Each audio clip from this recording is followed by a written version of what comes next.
What if I told you that one of America's closest allies just pulled off the boldest geopolitical pivot in decades, right under Washington's nose?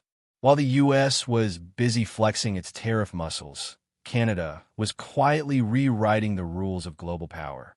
We're talking billion-dollar energy exports rerouted, LNG terminals expanded overnight, and trade alliances inked with countries the U.S. is currently in tension with. This isn't just policy, it's a power move. And here's the kicker. The country you thought was dependent, polite, and predictable just became one of the most strategic players on the global chessboard. Forget everything you thought you knew about Canada-U.S. relations, because what's happening now could reshape the entire energy map of the world. You're about to discover a side of Canada you've never seen before. And trust me, this is just the beginning. When Trump doubled down on tariffs, Canada didn't just flinch, it recalibrated its entire geopolitical strategy. For decades, the U.S. wasn't just a neighbor, it was Canada's lifeline in trade, especially in energy exports. But as the trade war intensified, threatening the automotive industry and critical minerals, Canada realized it had been dancing too long with just one partner. This wasn't only about economics anymore. It was about sovereignty, leverage, and survival in a world turning toward protectionism. So what did Canada do? It pivoted with precision and speed. A diversification plan unfolded, aiming to break free from the grip of U.S.-centric trade. From LNG terminals sprouting along its coast to a major shift in Canada-U.S. relations, the country began reshaping its future. Energy exports were no longer locked to the American market.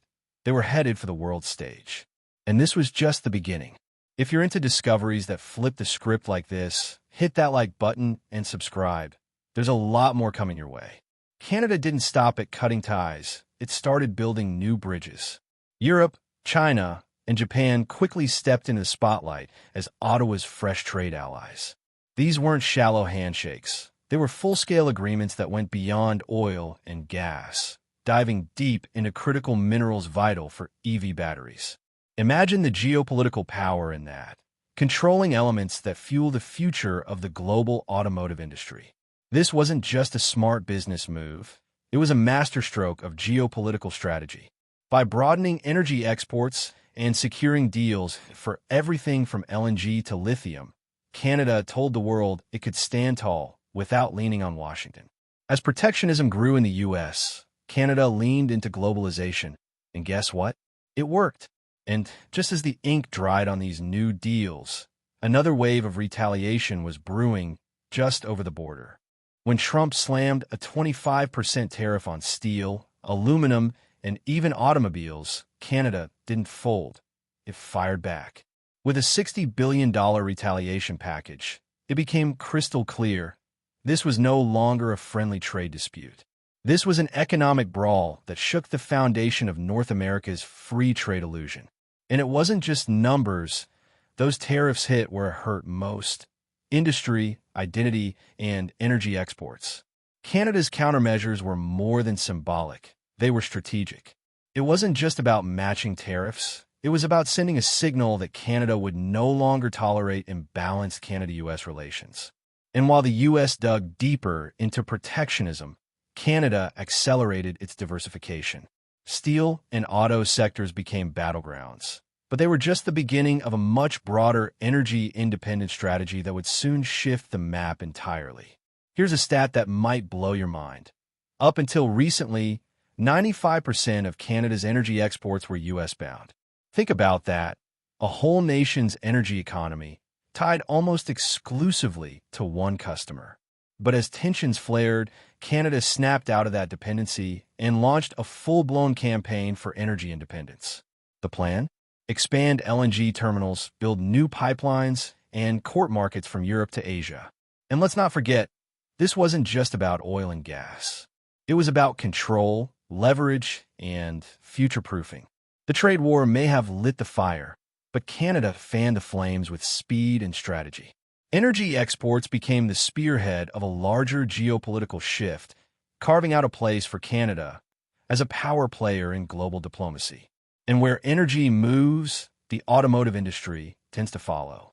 It's no secret that Canada's automotive industry once ran parallel to America's, but that's changing fast.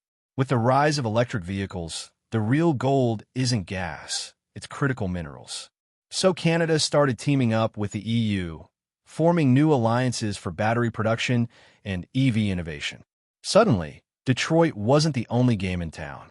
Quebec and Ontario were calling the shots, backed by rare earth elements and geopolitical strategy. By pushing these new partnerships, Canada began to untangle itself from the complex web of U.S. automotive interdependence. Protectionism had closed one door, but opened another filled with innovation and mineral wealth. And the best part? Canada was ready to mine, refine, and ship at a scale that could reshape the global EV market. But minerals alone weren't enough. It needed to prove it could be a green energy powerhouse, too. With an eco-friendly image and a treasure chest of critical minerals beneath its soil, Canada saw the opportunity and seized it. The country started investing heavily in green energy infrastructure, positioning itself as a stable, sustainable supplier in a world starved for clean solutions. Think wind, solar, hydro, and yes, lithium, cobalt, and nickel, all framed by a commitment to responsible mining. These weren't just environmental buzzwords. They were power plays in a changing geopolitical landscape. Nations want energy, but they also want ethics. Canada figured out how to offer both. And as Europe looked to cut ties with fossil fuel-heavy suppliers, Canada emerged as the polite powerhouse with the resources and reliability to lead the way. Which, of course, didn't go unnoticed by Washington. Every deal Canada made with the EU or Asia echoed like a warning in Washington. The U.S. wasn't just losing energy exports, it was losing influence. As Canada diversified, the traditional dynamics of Canada-U.S. relations began to tilt. Cheap energy? Gone. Control over critical minerals? Slipping. And with each LNG terminal completed, America's grip on energy diplomacy weakened just a little more. It's a classic tale of unintended consequences.